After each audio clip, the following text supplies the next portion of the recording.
কোন দিন জানি রে প্রথম রজনী আমাদের এসে যায়।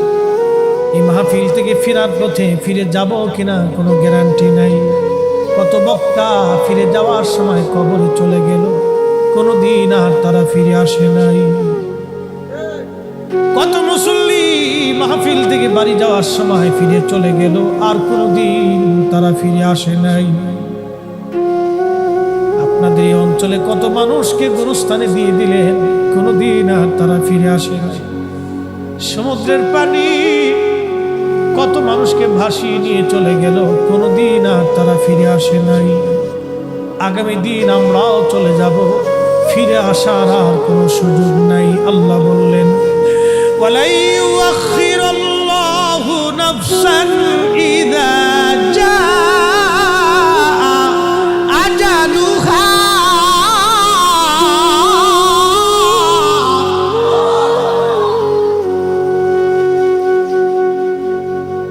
আল্লাহ রেখে বলেন, বান্দারে হায়াত শেষ হয়ে গেলে দুনিয়াতে এক সেকেন্ড থাকার মতো আর সুযোগ তোমার নাই। একবার হায়াত যদি শেষ হয় দুনিয়াতে থাকার সুযোগ নাই। দুনিয়ার থেকে একবার যদি চলে যাও আসার আর সুযোগ নাই। কবরের প্রথম রাত কেমন রাত হবে আপনার আর আমার, এটা বোঝানোর জন্য আগে মরণ থেকে বুঝাই। ও বাঁশখালীর মুসলমান, খুবই মনোযোগ দেন মা বোনেরা। ও মা, আপনি যে সুন্দর পোশাক পরে সেজে গুজে গহনা পাতি দিয়ে আপনাকে নিয়ে আসা হলো শ্বশুর বাড়ি। মারে, আপনার ঘরের মধ্যে একটা বৃদ্ধ মা আছে, শাশুড়ি। মনে ব্যথা দিবেন না, এই বৃদ্ধ লোকটা আপনার কাছে তেমন কিছুই চায় না, একটু সহানুভূতি চায়। বিনিময়ে আপনার স্বামীর জন্য সে 40টা বছর পরিশ্রম করেছে। ও বোন, আপনাকে বলছি, এই বৃদ্ধ মাটাকে আপনি ব্যথা দিবেন না। এই বৃদ্ধ মাটা আপনার স্বামীর পিছনে 40 বছর পরিশ্রম করেছে। পেটে ধারণ থেকে শুরু করে ওকে মানুষ পর্যন্ত বানাইতে একটা মায়ের হাড় ভাঙনি খাটুনি খেটে বৃদ্ধ হয়ে গেছে আজ। সে কিছুই চায় না রে বোন, আপনার কাছে মাত্র একটু সহানুভূতি আর ভালোবাসা চায়। মনে ব্যথা দিয়েন না, ওনাকে ব্যথা দিলে মালিক বেজার হয়ে যাবে। মালিক, ও বোন, আজকে আপনি আসছেন এই দুনিয়াতে, এই বাড়িতে। আগামী দিন এই বাড়ি থেকে আপনাকে নিয়ে যাওয়া হবে সাদা পোশাকে, আপনার দামি দামি গহনাগুলি রেখে যাওয়া হবে। বাংলাদেশে একজন ধনী মারা গেল করোনায়। আহা, করোনার সময় মানুষ চেনা গেছে। একজন ধনী করোনার সময় মারা গেল। এই ধনী যখন করোনায় মারা গেল, মারা যাওয়ার সময় সে কয়েক হাজার কোটি টাকার সম্পদ রেখে গেছে। 1 টাকা 2 টাকা না, কয়েক হাজার কোটি টাকা। একজন ধনী মারা গেল 80,000 কোটি টাকা রেখে। 80,000 কোটি টাকা। এখানে সবাই কেউ যদি বান্ডিল ধরে মাথায় বাঁধতে বস্তায় দেওয়া হয়, তারপরে মাথায় করে নিতে পারবেন না। 80,000 কোটি টাকা রেখে কবরে চলে গেল একজন ধনী। এরকম হাজার হাজার ধনীরা কোটি কোটি কোটি কোটি টাকা রেখে কবরে চলে গেল। করোনার সময় কবরে তারে নিয়ে যাওয়া হলো।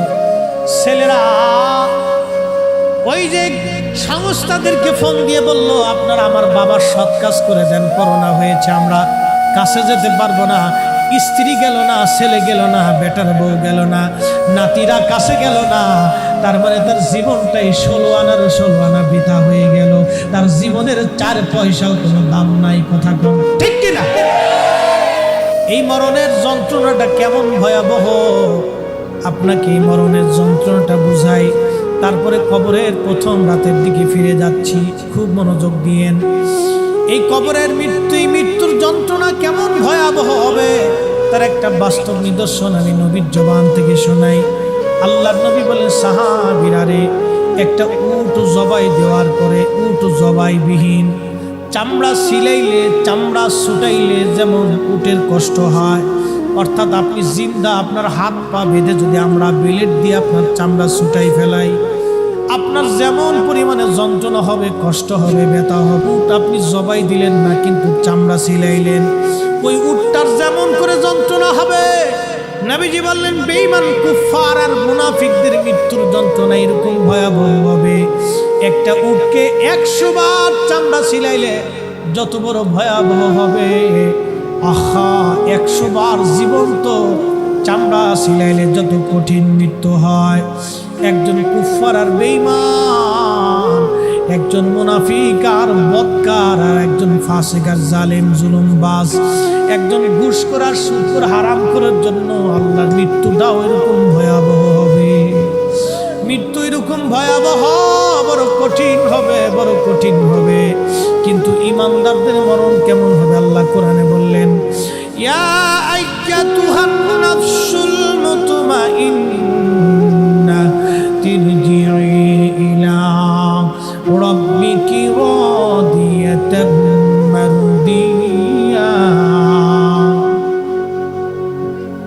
ফাদখুলি ফি ইবাদি ওয়াদখুলি জান্নাতি।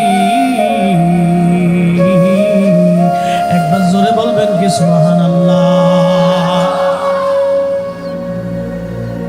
আল্লাহ বলেন ইয়া আইয়াতুহান নাফসুল মুতমাইন্না তুরজিই ইলা রাব্বিকি রাদিয়াতাম মারদিয়া। হে নফসে মুতমাইন্না, প্রশান্ত আত্মা, তুমি যে সুদ খাও নাই, ঘুষ খাও নাই, মানুষ ঠকাও নাই, নামাজ ছাড়ো নাই, দুরূদ ভুলো নাই, নবীর সুন্নাত বলো নাই, আহলে সুন্নাত ওয়াল জামাতের আকীদা ছেড়ে অন্য আকীদায় যাও নাই, ও নফসে মুতমাইন্না, তুমি যে আল্লাহকে খুশি করছো, আল্লাহর নবীকে রাজি করছো, তুমি আসো, আমি আল্লাহর সন্তুষ্টির দিকে ফিরে আসো। আমার ইবাদত গুজারি বান্দারা যে জান্নাতের মধ্যে আছে, তুমি সেই জান্নাতের দিকে আসো। এই মানুষগুলিকে আল্লাহ পাক ডাক দিবে আসো, তখন ওই রূহটা বের হয়ে আসে। মৃত্যুটা কেমন হবে? নবীজি বলেন সাহাবীরা রে, ইমানদারের মৌত বাচ্চাটাকে কোলের মধ্যে নিয়ে মা দুলিয়ে দুলিয়ে দুলিয়ে দুলিয়ে দুলিয়ে দুলিয়ে ঘুম পাড়াইলে একটা বাচ্চা বুঝতেই পারে না বাবার কোলের মধ্যে, মায়ের কোলের মধ্যে সে ঘুমায় পড়েছে। আল্লাহর হাবিব ডেকে বলেন সাহাবীরা রে, আমার ইমানদার উম্মতের মরণটা এরকম হবে, সে বুঝতেই পারবে না তার মরণ হয়ে গেছে। জোরে বলবেন কি আল্লাহু আকবার। ইমানদারের মরণের পরে ঘায় কপাল থেকে ঘাম আসে। কি আসে? ঘাম এসে যায়। আর বেঈমান মারা যাওয়ার সময় প্রস্রাব পায়খানা, রাস্তা দিয়ে প্রস্রাব পায়খানা চলে আসে, মুখ থেকে রক্ত বমি টমি এগুলি আসতে পারে, গুমরাইতে থাকে। ওই নফসটা মুতমাইন্না নাফসে, মানে গুনাহগার নাফস যেটা, এটা পায়ের তলা থেকে মাথার চান্দি পর্যন্ত পালাইতে থাকে। একবার চান্দিতে পালায়, একবার হাতের নখের মধ্যে পালায়, চামড়ার ভিতরে পালায়, পায়ের ভিতরে পালায়, শরীরের গোশতের মধ্যে পালায়। সে দৌড়াদৌড়ি ছুটাছুটি করতে থাকে, কিন্তু আজরাইলের হাত থেকে ছুটার কোনো সুযোগ নাই। আল্লাহ বললেন সুম্মা তুরাদ্দুনা ইলা আলিমিল গায়বি ওয়াশ শাহাদাত। আল্লাহ রাব্বুল আলামিন বলতেছেন, আমার বান্দারা তোমরা শোনো, শোনো আমার বান্দা, কি হবে তোমার সেই দিন? আমি আল্লাহর দিকে তোমাকে আসতে হবে। কোন আল্লাহ?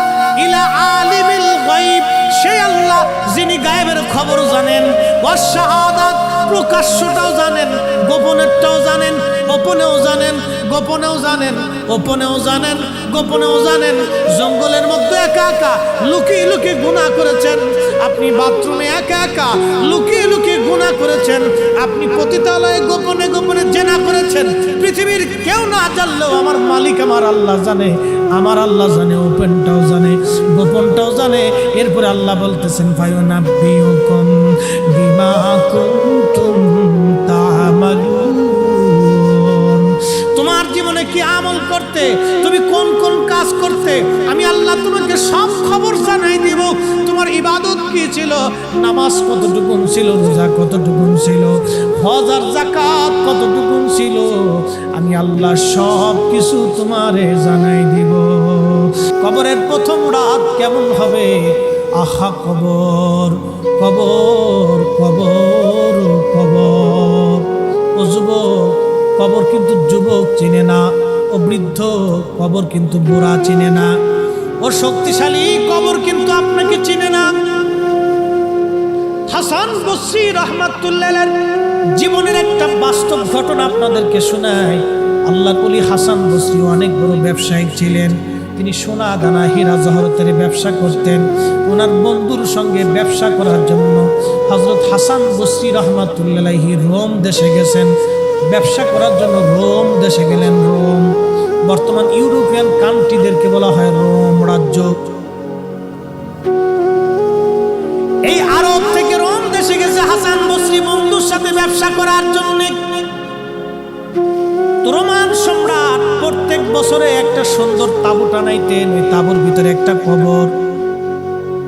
এই তাঁবু টানাইয়ায় কবরের মাঝখানে যে কবরটা আছে, এই কবরের চারপাশে একটা অনুষ্ঠান হতো প্রত্যেক বছরে একবার। হাসান বসরি রাহমাতুল্লাহ বললেন, আমি গেলাম। আমি যাওয়ার পরে দেখি বিরাট বড় আয়োজন।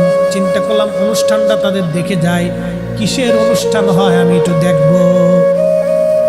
হাসান বসরি বললেন, আমি দেখলাম ওই কবরটাকে সুন্দর করে সাজানো হলো, চমৎকার দামি তাঁবু টানানো হলো। এই কবরের চারপাশে সুন্দরী সুন্দরী রূপসী নারীরা আসলো, আর এই তাঁবুর চারপাশে তারা ঘুরতে লাগলো আর কি যেন বলতে লাগলো। আর এই নারীগুলি কাঁদতে লাগলো, তারা কেঁদে কেঁদে বলে বলে এই সুন্দরী রূপসী নারীরা তারা চলে গেল। এরপরে আর একদল বৃদ্ধ লোক আসলো। ওই দেশের জ্ঞানী গুণী বৃদ্ধ লোকরা আসলো। তারা ওই কবরের তাঁবুর চারপাশে তারা ঘুরতে লাগলো, ঘুরতেছে আর কি যেন বলে আর কাঁদতেছে, কি যেন বলে আর কাঁদে। তারাও ঘুরে কি যেন বলে আর কাঁদে। হাসান বসরি রাহমাতুল্লাহ বললেন, কেঁদে কেঁদে বলে বলে এই মানুষগুলি তারাও চলে গেল।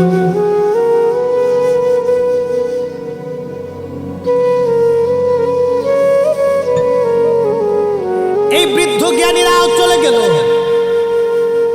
এরপরে বিরাট বড় সেনা দল আসলো। অস্ত্র শস্ত্রে সজ্জিত হয়ে এই সেনা বাহিনীর লোকেরা চারপাশে ঘুরতে লাগলো। ওরাও কি যেন বললো আর কাঁদতে লাগলো। এরপরে ওরাও তাঁবুর চারপাশে ঘুরে ঘুরে চলে গেল। এরপরে রাজা আর রানী দুইজনে আসলো। তারাও তাঁবুর চারপাশ দিয়ে ঘুরতে লাগলো আর কাঁদতে লাগলো আর কি জন্য বলে বলে তারাও চলে গেল। হাসান বসরি বন্ধুকে ডেকে বলেন, বন্ধু তুমি তো তাদের ভাষা জানো, আজকে এই ঘটনার ব্যাখ্যাটা দয়া করে আমাকে বলবানি রে বন্ধু। বন্ধু বলল, হ্যাঁ হাসান তোমাকে বলতেছি শোনো। হযরতে হাসানকে বন্ধু ডাক দিয়ে বলতেছেন, বন্ধুরে শোনো, যেই কবরটা দেখতেছে এই কবরটা হলো এই দেশের রাজার সন্তান, বড় সন্তানের কবর। এই ছেলেটা মারা গেছে। ছেলের কবরের উপরে প্রত্যেক বছরে রাজা তাঁবু টানায় একটা অনুষ্ঠান করে, কবরটাকে সুন্দর করে সাজায়। সাজাইয়া এই তাঁবুটাকে টানাইয়া খুব সুন্দর করে তারা একটা অনুষ্ঠান করে। অনুষ্ঠান করে ছেলেটাকে কবরের চারপাশ দিয়ে সর্বপ্রথম যে সুন্দরী সুন্দরী নারী দেখছো রে হাসান, এই নারীগুলি হলো এই রোম রাজ্যের সবচেয়ে সুন্দরী রূপসী নারী। এরা সেই কবরের চারপাশ দিয়ে ঘুরল আর বলল, ও যুবরাজ, যদি আমাদের যৌবন দিয়া সৌন্দর্য দিয়া যদি তোমাকে বাঁচানো যাইতো যুবরাজ, তাহলে আমরা রোম রাজ্যের সমস্ত সুন্দরীরা আমাদের যৌবন দিয়া আর সৌন্দর্য দিয়া তোমাকে বাঁচায় রাখতাম। কিন্তু তোমাকে এমন একজন মালিক নিয়ে চলে গেছে যার কাছে এই রূপ আর যৌবনের কোনো মূল্য নাই। কথা বলেন ঠিক কিনা?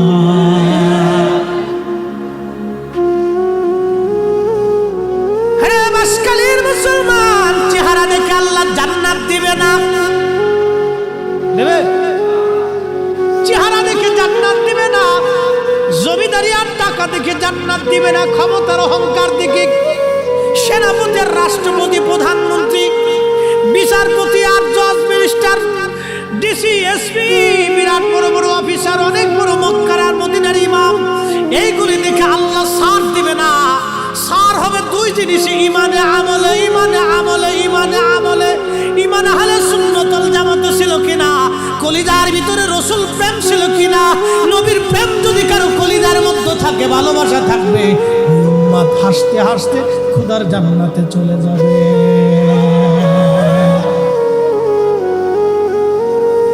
সুন্দরীরা কেঁদে কেঁদে চলে গেল। এরপরে হাসান বসরি বললেন, বন্ধু তারপরে ওই যে বৃদ্ধ জ্বালা তারা কারা? বলে, বন্ধু এই বৃদ্ধরা হলো এই দেশের সবচেয়ে বড় বড় জ্ঞানী গুণী সায়েন্টিস্ট, বড় বড় ডক্টর এবং ডাক্তার, বড় বড় কবিরাজ, দার্শনিক, জ্যোতির্বিদ। এরা আসলো, এরা চারপাশ দিয়ে কাঁদলো আর বললো, যুবরাজ যদি জ্ঞান দিয়ে আর মেধা দিয়া যদি আপনাকে বাঁচানো সম্ভব হতো, তাহলে আমরা সমস্ত জ্ঞান আর মেধা দিয়ে আপনাকে বাঁচানোর চেষ্টা করতাম। ও যুবরাজ, আপনাকে এমন একজন নিয়ে চলে গেছে যার কাছে আমাদের এই সামান্য জ্ঞান আর মেধা কোনো 4 পয়সাও মূল্য নাই। একবার জোরে বলবেন আল্লাহু আকবার। আল্লাহ বলেন, ইলা আলিমিল গায়ব, আমার গোপন জানে কে, আমার মনের ভিতরে কি আছে জানে কে? আল্লাহ, আল্লাহ, আল্লাহ, আল্লাহ, আল্লাহ। ইলা আলিমিল গায়বি ওয়াশ শাহাদাত, আমার প্রকাশ্যটাও তিনি জানেন, গোপনটাও তিনি জানেন, তিনি আল্লাহ, আল্লাহ, আল্লাহ, আল্লাহ। এই কোরআনের উপরে পৃথিবীতে কোনো দলিল নাই, এটা সবচেয়ে মজবুত দলিল।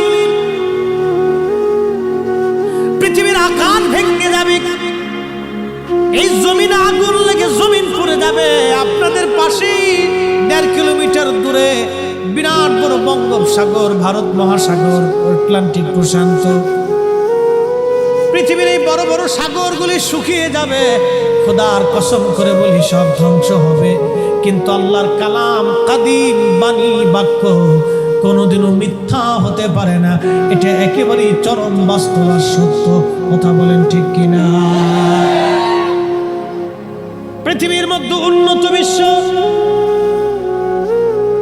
যারা আজকে জ্ঞান বিজ্ঞানে বিরাট বড় পারদর্শী, দেখেন রাশিয়া আর ইউক্রেনের যুদ্ধ হয়, পৃথিবীর বড় বড় দেশেরা দামি দামি অস্ত্র বানায়, মানুষ মারার জন্য তারা অস্ত্র বানায়। রাশিয়া অস্ত্র বানাইলো, সমুদ্রের মধ্যে অস্ত্রটা ছেড়ে দিবে, বোমটা সমুদ্রের মধ্যে টর্নেডো হবে, বিরাট বড় বড় ঢেউ এসে বাংলাদেশে আছাড় মারবে।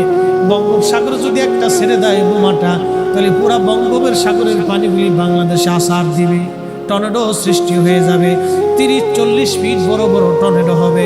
তাহলে বিজ্ঞান এটাও আবিষ্কার করে ফেললো, কিন্তু আজও পর্যন্ত বিজ্ঞান আবিষ্কার করতে পারে নাই, কোনোদিন কোনো মানুষকে তারা জিন্দা রাখতে পারে নাই। আল্লাহর কালাম বলছে, কুল হুজুর আপনি বলে দেন, পৃথিবীর যত বিজ্ঞান বলেন, জ্ঞান বলেন, মেধা বলেন, আর ওরা আকাশে পালাক না কেন, জমিনে লুকাক না কেন, এই বঙ্গোপসাগরের নিচে পালাক না কেন, ভারত সাগরের নিচে পালাক না কেন, আটলান্টিক মহাসাগর আর বিরাট বড় জঙ্গল, পাহাড়ের গুহা, সপ্তম জমিনের নিচ পর্যন্ত, সপ্ত আসাকের আকাশের উপরিভাগ পর্যন্ত, সিদরাতুল মুনতাহার গাছের গোড়া পর্যন্ত, আগা পর্যন্ত, আমার বান্দা যেখানেই লুকাক না কেন, ফাইন্নাহু মুলাকিকুম, মরণ তার সাথে মোলাকাত করবে, মরণ থেকে পালানোর কোনো রাস্তা নাই। কথা কম ঠিক কিনা? বাঁশখালীর মুসলমান, সমুদ্রের পারের মুসলমান, এই সমুদ্রের কত তুফান, কত মানুষের সমুদ্রের মধ্যে ভাসিয়ে নিয়ে চলে গেছে, আর কোনোদিন ফেরত দেয় নেই। বাপ, কত জাহাজ এই সমুদ্রে তলিয়ে গেল, আর কোনোদিন ভেসে উঠলো না। কত ট্রলার, কত নৌকায় সমুদ্রে ডুবে গেল, আর কোনোদিন ভেসে উঠলো না। বাঁশখালীর মুসলমান, কত মানুষ এই সমুদ্রের মধ্যে ভেসে চলে গেল, কোনোদিন কুল কিনারা আর পেল না। আপনাকে যদি বাঁচতে হয়, 2টা জিনিস আপনাকে দুনিয়ার থেকে নিয়ে যাওয়া লাগবে। 1 নম্বর ঈমান, 2 নম্বর আমল। 1 নম্বর ঈমান, 2 নম্বর আমল। ইন্নাল্লাযীনা আমানু ওয়া আমিলুস সলিহাতি উলাইকা হুম খায়রুল বারিয়া। ঈমানের আমল নিয়ে যারা কবরে ঘুমাইছে, মাটির নিচেও তারা সেরা, মাটির উপরেও সেরা। একসাথে জোরে বলা যাবে কি আল্লাহু আকবার? আরে আকাইদে আহলে সুন্নাত ওয়াল জামাত ছাড়া কেউ ওলি হতে পারে নাই। এই জোরে বলেন, কথা বলেন, হাত উঁচা করে বলেন। আহলে সুন্নাত ওয়াল জামাত ছাড়া কেউ ওলি হতে পারে নাই। কোন মা আহলে সুন্নাত ওয়াল জামাতের আকীদা ছাড়া ওলির জন্ম দিতে পারে নাই। কথা বলেন। খাজা মাইনুদ্দিন চিশতি নজদি না সুন্নি? হ্যাঁ। হযরতে দাতা গঞ্জে বক্স রাহমাতুল্লাহ আলাইহি কি শিয়া না সুন্নি? হযরতে শাহজালাল ইয়ামানি মুজাদ্দিদি রাহমাতুল্লাহ আলাইহি কি লা মাযহাবি না সুন্নি? আল্লাহ প্রথমে বলছেন ঈমানের কথা। আহলে সুন্নাত ওয়াল জামাত ছাড়া নাজাতের আর কোনো রাস্তা। হ্যাঁ, বাপ বুঝে তো যাওয়া লাগবে, কারণ যে মাটির উপরে আজ বসে আছেন, আগামী দিন এই মাটির নিচে ঘর হয়ে যাবে। ওরা একদল আছে আবার আমার নবীর ইলম নিয়ে প্রশ্ন তোলে। আমাদের দেশে একদল আছে রাসূল কারীমের ইলম ছোট করে দেখলে তাদের কাছে মনে হয় এটাই ঈমান। এরা মনে করে এটাই ঈমান, কিন্তু এই কোরআনে আল্লাহ পাক আরো কত চমৎকার বলেছে। হুয়াল্লাযী বা'আসা ফিল উম্মিয়িনা রাসূলাম মিনহুম ইয়াতলু আলাইহিম আয়াতিহি ওয়া ইউযাক্কিহিম ওয়া ইউআল্লিমুহুমুল কিতাবা ওয়াল হিকমা। মারহাবা বলেন তো। এই কোরআনে ভুল টুল আছে, সন্দেহ টন্দেহ আছে, পরিবর্তন সংযোজন বিয়োজন হবে। আল্লাহ বলেন, হাবিব আপনাকে উম্মিদের মধ্যে পাঠিয়েছি, মূর্খ ইলিটারেটদের মধ্যে আপনাকে পাঠিয়েছি। রাসূলাম মিনহুম ইয়াতলু আলাইহিম, আপনি তাদের সামনে আয়াতিহি, আমার আয়াতসমূহ তেলাওয়াত করে শোনাবেন। একসাথে জোরে বলা যাবে আল্লাহু আকবার। আলিফ লাম মিম ইয়াসিন তাহা। না আরো জোরে, আরো জোরে। এটাকে আমি বানাই বলছি, কার কালাম? আলিফ লাম মিম তাহা ইয়াসিন নুন আলিফ লাম রা কাফ ইয়া আইন সাদ। আমি বানিয়ে বলি নাই, আল্লাহর কালাম থেকে বলতেছি। আল্লাহ বললেন ইয়াতলু আলাইহিম আয়াতিহি, আপনি নবী আমার আয়াত সমূহ তাদেরকে তেলাওয়াত করে শোনাবেন। ও মুসলমান, সমুদ্রের পারের বাবাজি মায়েরা খুব মনোযোগ দিয়ে আলিফ লাম মিম,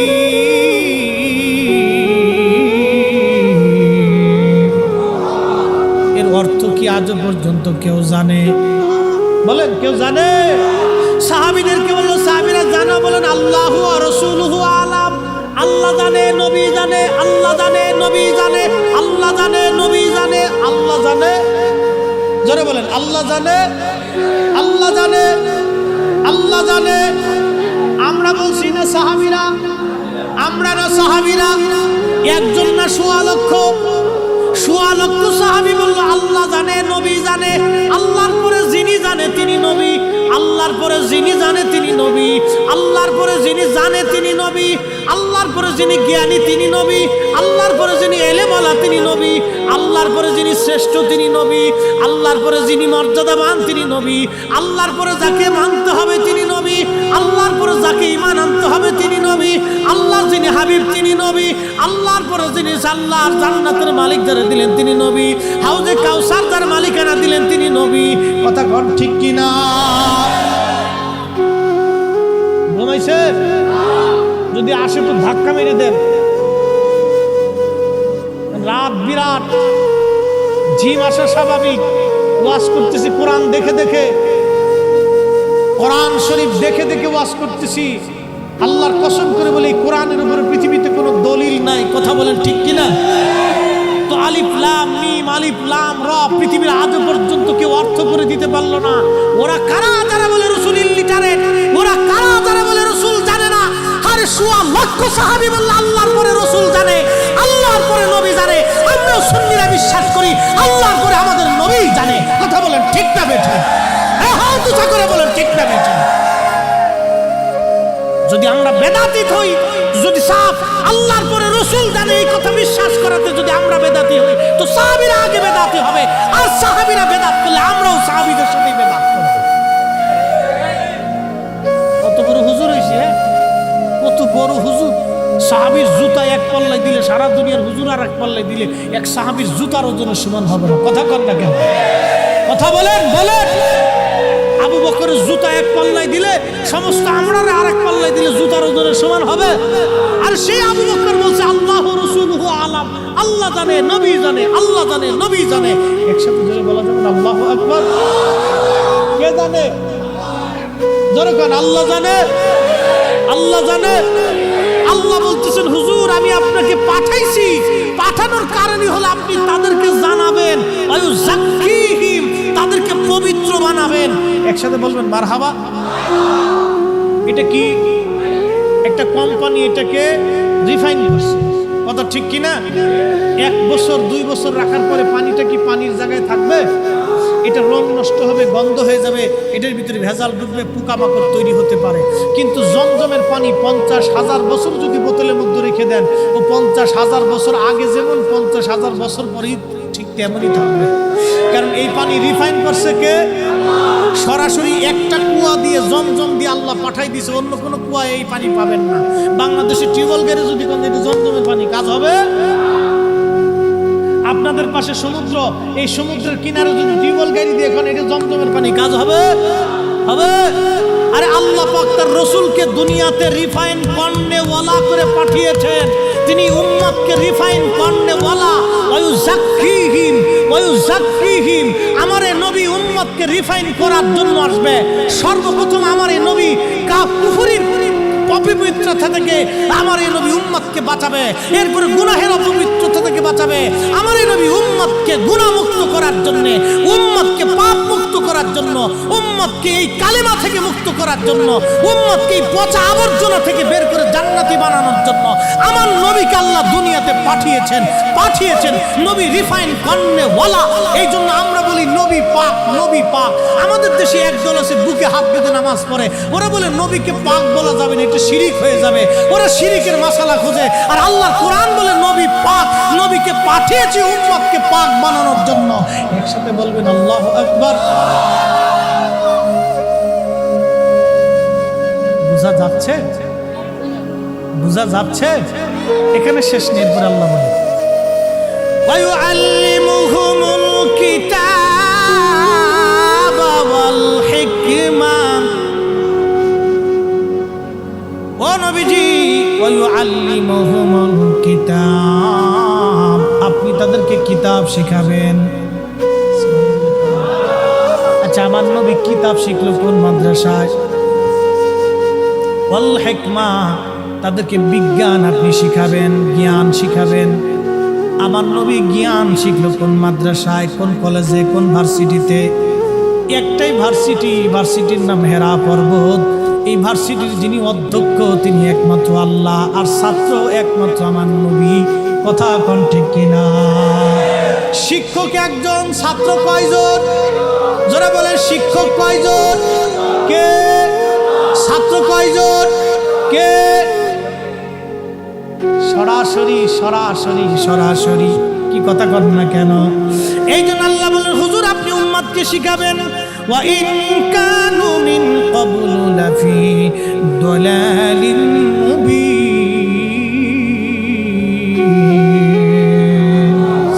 এই জন্য তাদেরকে শিখাবেন। তারা গুমরাহির মধ্যে ছিল, ভ্রষ্টতার মধ্যে ছিল, তারা মূর্খতার মধ্যে সয়লাভ হয়ে গিয়েছিল। নবীজি আপনি তাদেরকে জ্ঞানে এলেম তাদেরকে শিখাবেন, এই কিতাব আপনি শিখাবেন। ও বাপ খুব মনোযোগ দিয়েন। এই কিতাব শিখাইতে শিখাইতে শিখাইতে চলে গেলেন নবী। এই কিতাবে নবীজির হাদিস, নবীজির এলেম, যে আমাদের উম্মতের, আমার নবীর উম্মতের মধ্যে একজন উম্মত এলেম শিক্ষা দিলেন মুসলমানদেরকে। তার নাম ইমাম বুখারী রাহমাতুল্লাহি আলাইহি। আল্লাহ আল্লাহ, নবীর হাদিসের, নবীর এলেমের খেদমত করার জন্যে, নবীর এলেমের খেদমত করার জন্যে ইমাম বুখারী কবরে তারে রাখা হলো। 16 বছর পর্যন্ত তার কবরের ভিতর থেকে আমার আল্লাহ জান্নাতের ঘিরান বের করেছে। চিৎকার মেরে বলেন আল্লাহু আকবার। কত বছর, কত বছর, কত বছর! ইমাম বুখারীর রওজা থেকে 16 বছর জান্নাতের ঘিরান এসেছে, বেহেশতের ঘিরান এসেছে। তার কবরের মাটি পর্যন্ত সুঘ্রাণময় হয়েছে। 16 বছর পর্যন্ত মানুষ খালি মাটি নিচে নিচে নিচে। আরে আমার রাসূলের এলেমের খেদমতের জন্য যদি একজন বুখারীর কবর যদি বেহেশতের ঘিরান হতে পারে, আরে রাহমাতুল লিল আলামিন গোলামের গোলামের গোলামের হালত যদি এটা হয়, তো হুজুর কারীম সাল্লাল্লাহু আলাইহি সাল্লাম ওয়াল যাকফিহিম, উম্মতকে পবিত্র বানানোর জন্য আসে। উনি পাক, ওনার মাথা থেকে পা পর্যন্ত পাক। ওনার না ছিল গুনাহ, না ছিল দোষ, না ছিল ত্রুটি। যারা বলবে রাসূলের ভুল হতো, নবী ভুলে যাইতেন, নবীর গুনাহ ছিল, খাতা ছিল, ওরাই হলো বর্তমান জমানার দাজ্জাল দাজ্জাল দাজ্জাল। কথা বলেন ঠিক না ঠিক? হাজার বছর ওদের পিছনে ইক্তেদা করলেও নামাজ হবে? ওদের পিছনে নামাজ পড়া শয়তানের পিছনে নামাজ পড়া সমান। তাহলে ঈমান নিয়ে কবরে যাওয়া লাগবে। ঈমান ছাড়া গেলে কোনো রাস্তা হবে? কবর প্রথম রাত বলছিলাম, আহা কত কঠিন হবে কবর সেই প্রথম রাতটা। বলবো কবরের প্রথম রাতের আলোচনাটা মাত্র 15টা মিনিট সময় আমাকে দিবেন ইনশাআল্লাহ। একসাথে যদি বলি তো আল্লাহু আকবার। একটু জবান খুলে দরুদ শরীফ পড়ি। আল্লাহুম্মা সাল্লি আলা।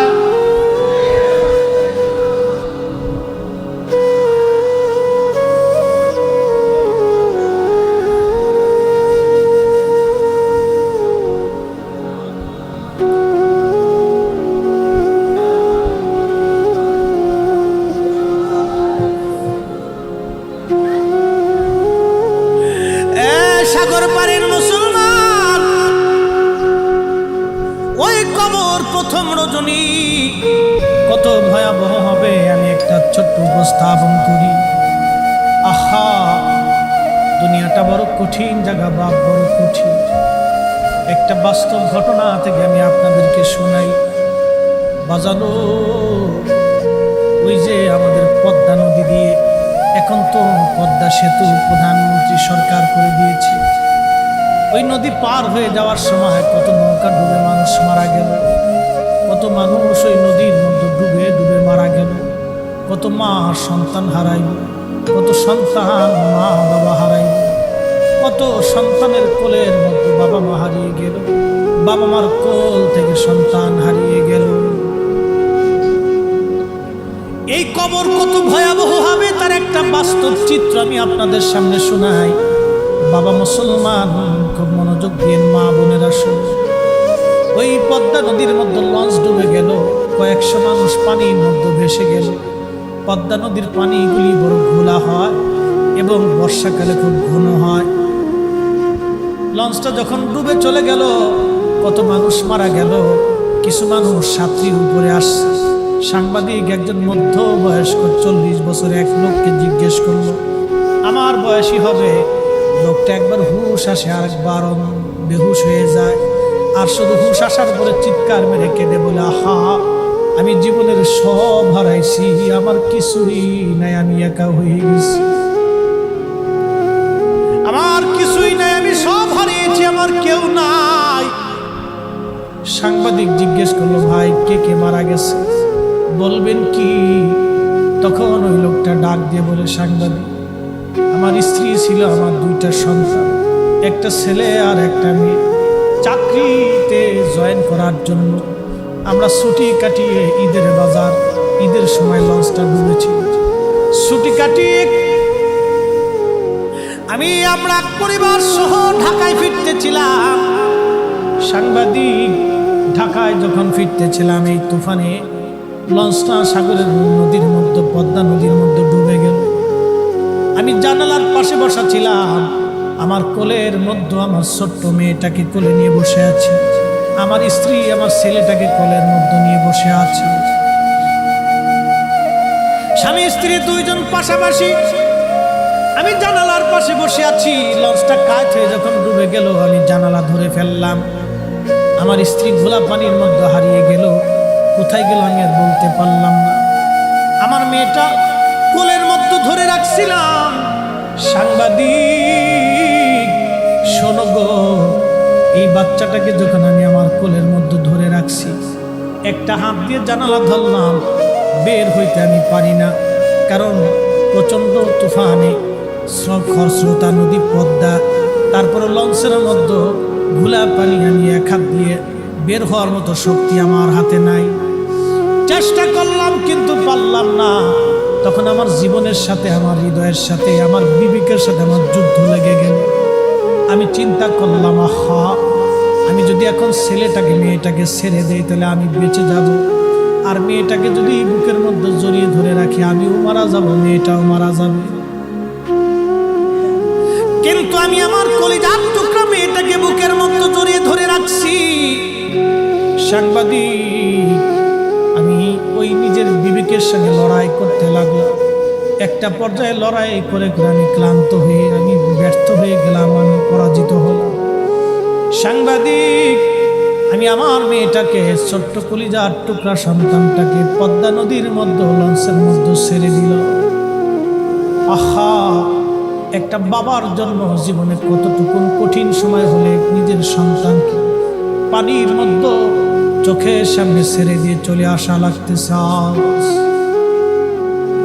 যেই সন্তানকে একজন বাবা মা কলিজার ভিতর থেকে ভালোবাসে, সেই সন্তানটাকে আজ বাবা নিজেই পানির মধ্যে ছেড়ে দিয়ে চলে আসতেছে। কত কঠিন জীবন, জীবনে কত বড় কঠিন বুঝেন তো। একজন বাবা নিজের জীবনের চিন্তায় সন্তানকে পানির মধ্যে ছেড়ে দিল, তাহলে এই কবরটা কত কঠিন হবে। হাসান বসরি বলতেছে, বন্ধু তারপরে ওই যে ঘটনাটা বলো তো। ওই যে সেই ঘটনাটা বলছিলাম, রোম সাম্রাজ্যের সেই যুবরাজের কবরের চারপাশ দিয়া এরপরে সৈন্যরা দৌড়াইলো, কারণ কি? বন্ধু বলে হাসান বসরি, ওই সৈন্যরা হলো এই রোম সাম্রাজ্যের বড় বড় চৌকস কমান্ডো সৈন্য। এরা চারপাশ দিয়ে ঘুরলো আর বলল, ও যুবরাজ, যদি রণকৌশল দিয়ে, অস্ত্র শস্ত্র দিয়ে তোমাকে জীবিত রাখা যাইতো, তাহলে আমরা সমস্ত শক্তি প্রয়োগ করে তোমাকে বাঁচায় রাখতাম। ও যুবরাজ, তোমাকে এমন একজন নিয়ে চলে গেছে যার কাছে আমাদের এই শক্তি আর রণকৌশল খুবই অসহায়, আমাদের কোনো কিছুই করার নাই, আমরা তোমার কাছ থেকে কেঁদে কেঁদে বিদায় নিলাম। হাসান বসরি বলল, বন্ধু তারপরে ওই রাজার রানী আসলো, কারণ কি? এরা কি বলল? বন্ধু রেখে বলে, হাসান, এই রাজার রানী দুইজন কবরের চারপাশ দিয়ে ঘুরে আর কাঁদতেছিল আর বলতেছিল, কলিজার টুকরা সন্তান, যদি পুরা রোম রাজত্ব দিয়েও তোমাকে বাঁচানো যাইতো, তুমি আমাদের কলিজার টুকরা সন্তান, তোমাকে বাঁচানোর চেষ্টা করতাম, কিন্তু তোমাকে এমন একজনে নিয়ে গেছে যার রাজত্বের কাছে এই রাজত্বগুলি খুবই অসহায়। সুবহানাল্লাহ বলবেন? তাহলে আপনারা বলেন, সেই মালিকের কাছে আমাদের যাওয়া লাগবে কিনা? আল্লাহ কোরআনে বলেন, ইন্না লিল্লাহি ওয়া ইন্না ইলাইহি রাজিউন।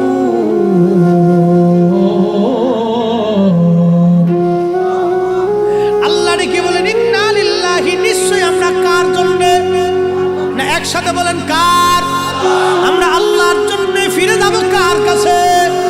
আল্লাহর কাছে ফিরে যাব। আমরা কি নিয়ে যাব? দুইটা জিনিস নিয়ে যাওয়া লাগবে, একটা ঈমান আর একটা আমল।